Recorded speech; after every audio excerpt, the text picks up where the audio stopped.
Hey viewers, welcome back to our channel.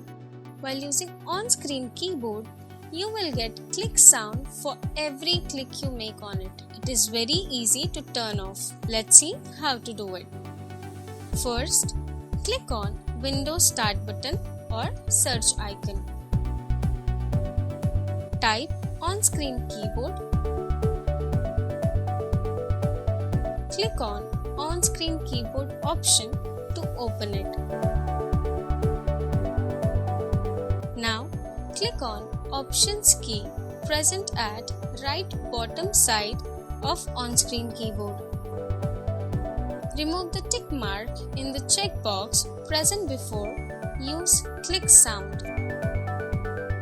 Click on OK.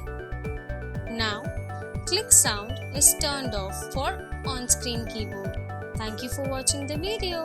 For more such videos, please like, share, comment and subscribe to our channel.